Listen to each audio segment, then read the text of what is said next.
So here we are, tasting wine with Pete and Dave. How are you, mate? Very good. Nice and warm outside. Yeah, it's nice in this barrel room though, isn't it? Yeah, very nice and cool in this barrel room, yes. All right. Now, I'm really excited about today, Pete. We've just got 3 wines. What have we got lined all up? 3 white ones. Okay. And they're all 3 Rieslings. Rieslings, okay. Yeah. Very good. Now, I don't know about you. I'm hoping you know a whole lot more about Riesling than I do. I've drunk a bit of it, so that's always a good start. Because I'm not too up on my Riesling. My experience in Riesling goes back to probably more of my retail time in New Zealand, in the wine industry. So it's basically the knowledge of Riesling is based around the New Zealand Riesling, industry, the wine industry in New Zealand. So I don't know much about the German Rieslings. Yeah, well, Rieslings from anywhere else maybe. Yeah. I mean, look, there's some good Riesling comes out of New Zealand. They do tend to make probably more of them in what we would call an off-dry style, or a fully sweet style. I guess the big single thing with Riesling, or the advantage Riesling has as a variety over perhaps other varieties, is that it can be made into a really, really wide range of styles. You can get everything from really, really dry to really, really sweet and everything in between. And there's probably no other grape variety really that lends itself to that sort of diversity is what Riesling does. Well, I've tasted some of the the Spätlese and the Moselles. Yep, precisely. And in the early days in New Zealand, the delis that really got the wine industry going, they used to go for some of those really the sweeter styles. Sweet, and they called them Moselle. Yes. Well, see, we did that in Australia as well, but of course, they weren't true Moselle. What we now know, and because we've had to comply with European, community rules and regulations, that Moselle is a European brand name, obviously, in the same way as Chianti and Beaujolais and Champagne are names, and Moselle is a river in Germany. Well, this is a Moselle. This is true Moselle. This is Dr. Lucen. Dr. Lucen, one of the famous labels, one of the most famous wines in the world. And this one is the Vale Sonneneur, which is the famous sundial vineyard. So we'll pop this one back here. Yeah. But 2011, this is one of the world's famous wine styles. And this is, I guess, where people start to talk about making Riesling. This is where it came from to start off with. The German honey. I get almost a honey sort of sensation straight away on the nose. That's absolutely beautiful. So it smells sweet, but it doesn't smell over the top sweet. No. It's very delicate, it's pristine, there's a sort of minerally hint in there, there's all sorts of interesting aromatics, but there's no doubt there's a little bit of sweetness on the nose. Some of the interesting aromas they talk about with Rieslings, correct me if I'm wrong, but anywhere from sort of lime and a little bit of citrus, all the way to the sort of toasty, almost like a toast sort of a character. And as a Riesling gets older, you get more of that toast. And it can get a little bit more of that toast and a little bit actually of a Carasini sort of a character. Yeah, you can get a bit of Caro, a little bit of petrol sort of character, but they probably, these days, modern winemakers would probably prefer you to think of it as toast rather than kerosene. But the characters are broadly similar to the everyday drinker. This, though, is, minerals and slate and all those sorts of things that they talk about, but a very, very lifted aromatic nose, some really attractive sweet fruit on the nose. Yes. But it's a character that is typical German Riesling. It's one of those wines that other places make wines that are similar, but there's nothing quite like this. Wow. And it's like you say, it's not over the top sweet. No. And I would say that a fruit salad or that sort of thing would go absolutely beautifully with this. Part of the problem with this sort of wine in terms of public perception is that people say, well, what sort of food goes with it? Because there is this impression that there's nothing out there that goes with it. Well, if you're thinking about, I guess, more traditional Germanic or Northern European food styles, then that could be an issue because we're not really so keen on eating really heavy sauerkraut and things like that in Australia. But in modern Australia, we have such a profusion of Asian foods, Thai, Vietnamese, southern parts of China, with some spicy, lifted, really bold flavours, the Thai flavours, particularly lemongrass and galangal and those sorts of things. This wine just goes so well with that sort of... Now that you mention the sauerkraut, I've got a German background. Yep. Where I grew up in the States, of course, we had a lot of sauerkraut.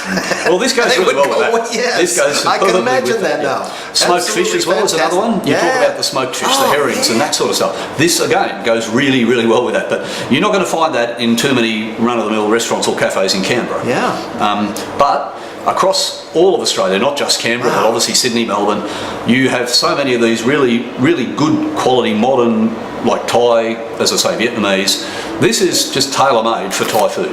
And so, you know, the older generations that might have said, look, you know, back in the 60s and 70s, they were moving away from this sort of wine because they said, well, we don't know really what it goes with. Well, today's modern wine drinkers, the younger people, could come and buy a bottle of this and say, well, this is a match made in heaven with, you know, with a tom yum goong or something like that, a Thai curry. I understand now. This Riesling has been one of those varieties that has been around for a long, long time. Absolutely. And in fact, the price of this wine has gone through some interesting change over time. We were talking about that off camera earlier, but yeah, these wines 100 years ago were worth more than Bordeaux First Growths.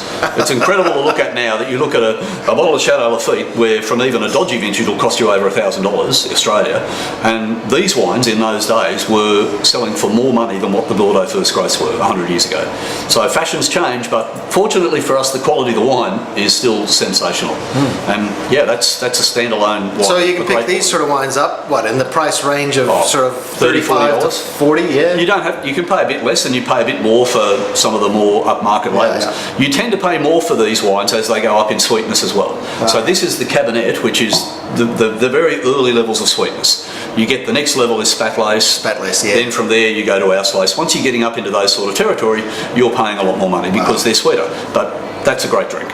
Okay, well, let's have a little comparison now. This has certainly got a little bit of bling on the bottle there.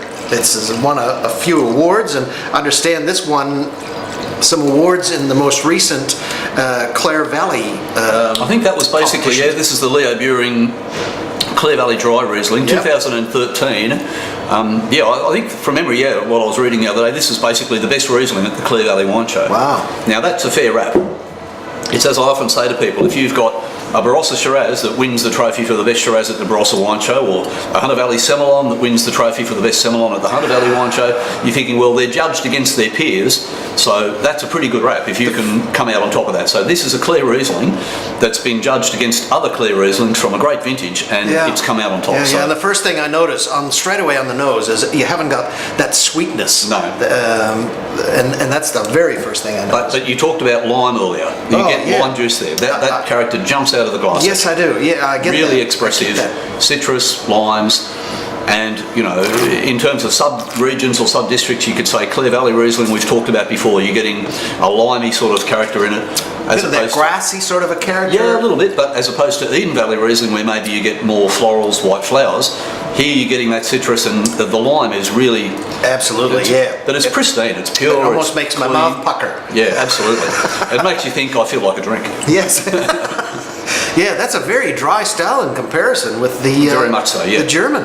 Yeah. Well, that's the style that most Australian winemakers have tried to make for a long time now. In more recent times, we're opening our minds to the idea that we could make something Germanic. So there are winemakers around Australia. We tried something from Frogmore Creek the other day in Tasmania, which is on the sweeter style. And there are people who are making some of those wines as well. But the traditional Aussie Riesling maker, particularly in the heartland of South Australia, Clare Valley, Eden Valley, they want to make dry wines. And this is more similar to what I really sort of got my head around when I was in New Zealand. And that's more the style of a New Zealand Riesling. Yeah, well, I mean, some of the New Zealand wines are a little sweeter than this, but yeah, I mean, you look at that and you think, well, there's a wine that is tailor-made for just fish and chips on the beach. There it is. That's you just don't go anywhere past that, and that's the Aussie Riesling style, Clare Valley Riesling, young at its best, and that will age really well.